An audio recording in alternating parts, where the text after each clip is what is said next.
मेरे पापा जब भी उनकी तबीयत ख़राब होती थी वो चीखते चिल्लाते थे और पागलों की तरह बिहेव करते थे और वो कहते थे कि मैं तेरा गला घोट के मार दूँगा। मैंने कहा डॉक्टर्स हैं इतने बड़े बड़े और उन्होंने साइंस पढ़ी है और वो क्या बेवकूफ़ है। तो मैं ये सोचती थी कि क्या ऐसा हो सकता है कि कोई माँ अपने बच्चों को भूल जाए और उसे याद ना करे। ना मैंने कोई ऑपरेशन कराया और मैंने उम्मीद छोड़ दी थी कि मैं शायद कभी चल पाऊंगी और वो कहने लगे कि धीरे धीरे आपका दूसरा पैर भी खराब हो सकता है।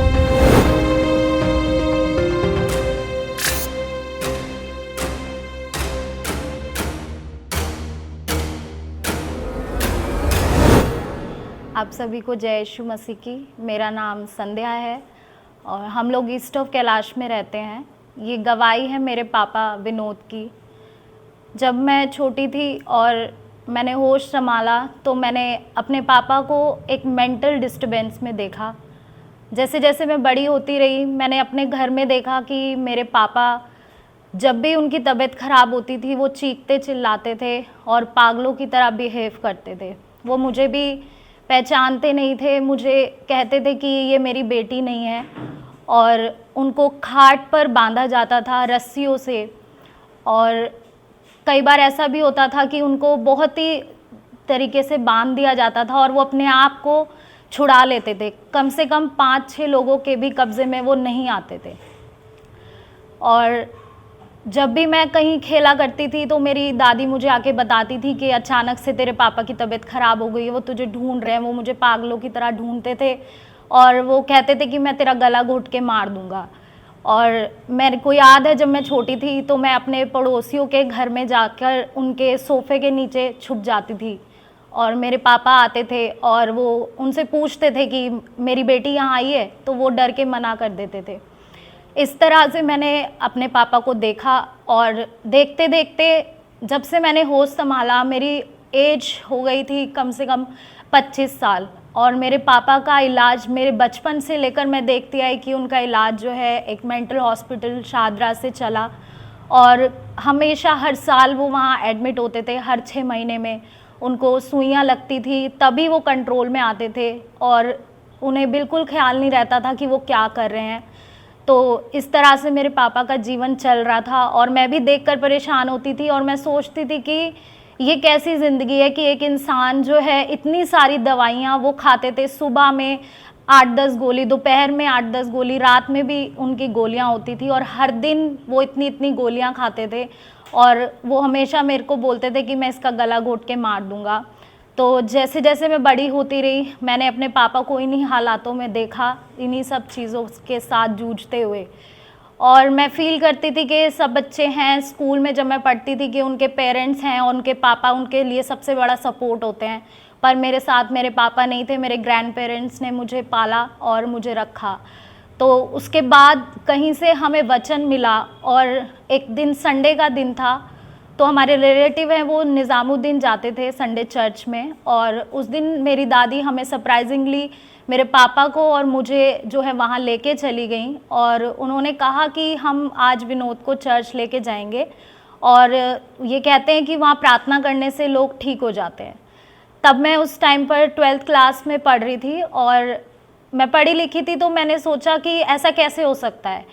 मैंने कहा प्रार्थना से क्या कोई चंगा हो सकता है, प्रार्थना से कोई ठीक हो सकता है। मैंने कहा डॉक्टर्स हैं इतने बड़े बड़े और उन्होंने साइंस पढ़ी है और वो क्या बेवकूफ़ है और वो ठीक नहीं कर पा रहे हैं तो क्या प्रार्थना इनको ठीक कर सकती है। मतलब मैं यीशु मसीह के बारे में बिल्कुल भी नहीं जानती थी, ना ही मैं ये जानती थी कि प्रार्थना की जाती है और लोग ठीक होते हैं। तो उस दिन हम चर्च गए और मैं मना कर रही थी चर्च जाने के लिए कि नहीं मैं नहीं जाऊंगी, क्योंकि उस दिन भी मेरे पापा बहुत चीख रहे चिल्ला रहे थे, लोगों को गालियां दे रहे थे। तो मुझे एक एम्बेरसमेंट हो रही थी सोच सोच के कि अगर हम वहाँ जाएंगे तो वहाँ अगर ये किसी को गाली देंगे तो वहाँ के लोगों को कैसा लगेगा और कोई इन्हें मतलब मारने पीटने ना लगे। तो जब मैं वहाँ पर पहुँची मेरी दादी मुझे ज़बरदस्ती वहाँ लेकर गई, मेरे पापा को लेकर गई और वहाँ जाते ही मेरे पापा और ज़ोर ज़ोर से ज़्यादा चिल्लाने लगे, बहुत ज़्यादा वायलेंस हो गए और वो बहुत ज़्यादा गालियाँ देने लगे। तो वहाँ पर पहली बार मैंने फ्रैंकलिन अंकल को देखा और उन्होंने आते ही जबकि हम वहाँ अनजान थे, पहली बार गए थे। और उन्होंने वहाँ पहुँचते ही मेरे पापा को गले लगा लिया और मेरे पापा ऐसे तड़पने लगे कि जैसे पता नहीं क्या हो गया। और अंकल ने हमें बोला कि आप अंदर जाइए, आप मीटिंग अटेंड कीजिए। सो सबसे पहले मैंने वहाँ एक अलग माहौल देखा, एक परमेश्वर के लोगों को देखा और मैंने देखा कि वो लोग नाच रहे थे, गा रहे थे, खुश थे। तो मैंने सोचा अपने मन में कि हम परेशानी में यहाँ आए हैं और मेरे पापा की ऐसी हालत है और इन लोगों को देखो, यहाँ मुझे कोई बीमार नहीं नज़र आ रहा, यहाँ कोई मुझे परेशान नज़र नहीं आ रहा, सब खुश हैं और नाच रहे हैं। तो मैंने सोचा ये कैसी जगह है। और मैं वहाँ बैठी थी, तो बैठे बैठे जब मैंने वहाँ गानों को सुना, एक अलग से गाने परमेश्वर के वचन से वहाँ गाए जा रहे थे और वहाँ सामने जो है हमारे जॉय भैया वो वर्शिप कर रहे थे और वहाँ गाना गाया जा रहा था, यीशु बुला रहा, तेरा नाम ले लेकर तुझे यीशु बुला रहा। तो उस दिन मुझे एक टच फील हुआ परमेश्वर का और मैंने कहा कि मेरा नाम लेके परमेश्वर मुझे बुला रहा है। मैंने सोचा कि मेरा नाम वो कैसे जानता है। तो वो एक पहला एक्सपीरियंस था मेरी लाइफ का। और हम वहाँ अंदर बैठे हुए थे, वहाँ के लोग जो हमारे साथ बैठे थे, तो मैं वहाँ पर जब मैंने परमेश्वर की प्रेजेंस को फील करा और सचमुच मुझे ऐसा फील हुआ कि जैसे किसी एक बाप ने मुझे गले लगा लिया हो। और जितना भी बचपन से लेकर 25 साल तक मेरे अंदर एक ठहराव, एक गुबार था कि हाँ कोई हो जिसके साथ मैं ये चीज़ शेयर कर सकूं, उस दिन मुझे लगा कि हाँ मुझे वो मिल गया। और उस दिन यीशु मसीह का नाम हमारे जीवन में आया और वहाँ के लोगों ने हमें कहा कि आप चिंता मत करो, ये ठीक हो जाएंगे और ये जो करते हैं ये खुद नहीं करते हैं, ये दुष्ट आत्मा करती है। तो हमें पता चला कि ये सब दुष्ट आत्माओं का चक्कर है और इतने समय से मेरे पापा दुष्ट आत्माओं से घिरे हुए थे। और जब हमने परमेश्वर को जाना, उसके बाद से हमने कंटिन्यू हर संडे चर्च जाना शुरू करा। अपने घर में हमने बाइबल को पढ़ना शुरू करा और जब हमारे घर में बाइबल पढ़ी जा रही थी तो उस समय में मेरे साथ ऐसे अटैक हुआ कि मेरे साथ दुष्ट आत्मा ने अटैक करना शुरू कर दिया और मैं भी दुष्ट आत्मा ग्रसित थी उस समय पर। तो धीरे धीरे हमारे घर की सफाई होने लगी। मेरे पापा जो कभी भी अपनी जॉब पर नहीं जाते थे, वो अपनी जॉब पर जाने लगे। अचानक से 10-15 दिन में ही वो अपनी जॉब पर जाने लगे और हमने अपने घर में एक अलग सी शांति और एक अलग सी खुशहाली को महसूस करा। और मेरे पापा उस दिन से आज तक, हमें परमेश्वर में 6 साल होने जा रहे हैं, मेरे पापा आज तक कभी भी हॉस्पिटल में एडमिट नहीं हुए और ना ही हम उन्हें कोई गोली दवाई देते हैं। जब से हमने यीशु मसीह को जाना है, हमारे जीवन से दवाइयाँ सबसे पहले बाहर चली गई। आज हमारे जीवन में कुछ भी कठिनाई होती है, कुछ भी होता है, हम प्रार्थना करते हैं। आज हमारे जीवन में हमारा हथियार प्रार्थना है और हम यीशु मसीह के नाम को जान चुके हैं। यीशु मसीह में आने के बाद मुझे चंगाई मिली पर्सनली। उसके बाद हमारे घर में सब कुछ ठीक होने लगा। जहां हमारे घर में लड़ाई झगड़े रहते थे, आए दिन बहुत कुछ होता रहता था, तो वो सब चीज़ें धीरे धीरे जाती रही। और यीशु मसीह को जब हमने जाना, हमने अपना पुराना जीवन, सब कुछ जो हम करते थे, हम हिंदू फैमिली से थे और हमारे घर में पूजा पाठ सब होता था। मेरे पापा के लिए भी बहुत सारे भक्तों को मेरे दादा दादी ने बुलाया और उनको बहुत उन्होंने दिखाया। हॉस्पिटल क्या, जो जहाँ बोलता था वो वहाँ उन्हें लेकर चले जाते थे, पर मेरे पापा को कहीं से भी कोई आराम नहीं आया। और जब हमने यीशु मसीह को जाना तो हमारे जीवन में चंगाई को हमने महसूस करा और आज मेरे पापा बिल्कुल भले चंगे हैं और मेरे पापा आज मुझे वापस मिल चुके हैं। और सबसे बड़ी बात खुशी की है कि एक स्वर्गीय पिता मुझे मिला जिसे मैं नहीं जानती थी। और मेरी पर्सनल गवाही है कि मैंने बचपन से अपनी मम्मी को नहीं देखा, तो मैं ये सोचती थी कि क्या ऐसा हो सकता है कि कोई माँ अपने बच्चों को भूल जाए और उसे याद ना करे। तो जब मैंने बाइबल पढ़नी शुरू करी, सिर्फ बाइबल में ही मुझे उसका जवाब मिला। बाइबल से मुझे पता चला, उसमें लिखा है कि हाँ ऐसा हो सकता है कि एक जन्म देने वाली माँ तुझे भूल जाए और तुझे छोड़ दे, पर मैं तुझे कभी नहीं छोड़ूंगा, कभी नहीं त्यागूंगा। तो मुझे पता चला कि परमेश्वर ने मुझे कहाँ से संभाला है। और जैसे जैसे मैंने वचन पढ़ने शुरू करे, परमेश्वर ने अपने वचनों से मुझसे बात करना शुरू किया, तब मुझे पता चला कि माँ के गर्भ में रचने से पहले ही उसने मेरे ऊपर चित्त लगाया और मुझे चुन लिया। तो मैं आज बहुत खुश होती हूँ इस बात से कि मैं आज परमेश्वर की बेटी हूँ। और मेरी एक बहुत बड़ी गवाही है कि मैं जब 5th क्लास में थी तो मैंने अपने घर पे ज़िद की कि मुझे साइकिल चाहिए, और मेरे लिए एक बहुत बड़ी साइकिल आई। और उसके बाद जब मैंने साइकिल चलाना शुरू किया, मैं गिर गई और मेरे पैर में कुछ फ़र्क आ गया। तो डॉक्टर्स को हमने दिखाया, उन्होंने कहा कि आपको बॉर्न टीवी भी है। मैंने 2 साल उसकी दवाइयाँ खाई थी जब मैं परमेश्वर को नहीं जानती थी। 2 साल मैंने दवाइयाँ खाई और उन्होंने कहा कि आप जब 18 साल के हो जाओगे आपका ऑपरेशन होगा। तो जब मैं 18 साल की हुई, हमने जो है बॉर्न स्पेशलिस्ट को दिखाया और वहाँ पर हम उनसे मिले और उन्होंने कहा कि आपका ऑपरेशन होगा और जो हम आपकी बॉडी में पार्ट डालेंगे वो आर्टिफिशियल पार्ट डालेंगे, और उस पार्ट की हम कोई गारंटी नहीं लेते हैं। अगर आप जो है चलती हैं या गिरती हैं तो वो पार्ट आपकी बॉडी के अंदर ही टूट सकता है और आप उछल कूद नहीं कर सकती, भाग दौड़ नहीं कर सकती, और हो सकता है आप बिस्तर पे लग जाएं, आप 6 महीना बेड रेस्ट करें, आप साल बेड रेस्ट करें, और हमें कोई गारंटी नहीं है कि आप फिर से कभी चल पाएंगी या नहीं चल पाएंगी।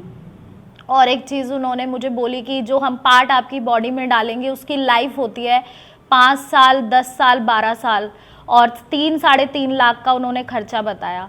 तो मैंने जब सुना तो मैं सोच में पड़ गई कि 3-3.5 लाख कहाँ से आएंगे, और एक ऑपरेशन के बाद भी कोई गारंटी नहीं है कि मैं चल पाऊंगी या नहीं चल पाऊंगी, और दोबारा से 5 साल बाद या 12 साल बाद मुझे फिर से ऑपरेशन कराना पड़ेगा और फिर मेरे बॉडी में वो पार्ट डाला जाएगा।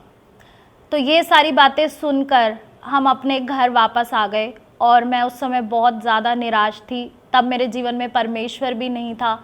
तो मैंने घर आकर अपनी दादी से ये बातें शेयर की। मैंने उन्हें कहा कि डॉक्टर ने मुझे ऐसे ऐसे बोला है और वो कोई गारंटी नहीं ले रहे हैं। तो मेरी दादी रोने लगी और कहने लगी कि अब तुम्हारी शादी कैसे होगी, क्या होगा। तो मैं सोच में पड़ गई। पर हाँ, तब भी जब मैंने सोचा कि जितना भी मेरा ये नेचुरल पार्ट फंक्शन करता है, मैं जब तक चल रही हूँ मैं ऐसे ही चलूँगी, ना मैंने कोई ऑपरेशन कराया, और मैंने उम्मीद छोड़ दी थी कि मैं शायद कभी चल पाऊँगी। और वो कहने लगे कि धीरे धीरे आपका दूसरा पैर भी ख़राब हो सकता है और अभी आप जितना चल रहे हो आप धीरे धीरे ना ही चल पाओगे।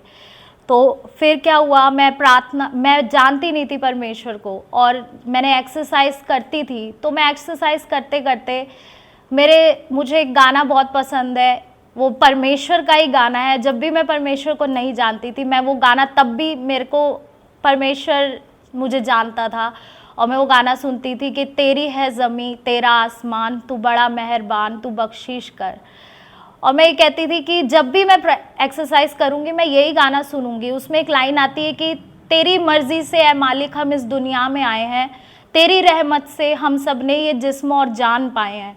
तब भी परमेश्वर का वचन मेरे पास आता था और मैं सोचती थी कि जब मेरा शरीर उसने दिया है तो मैं किसी डॉक्टर से क्यों दिखाऊं और क्या करूं। तब परमेश्वर नहीं था मेरी लाइफ में।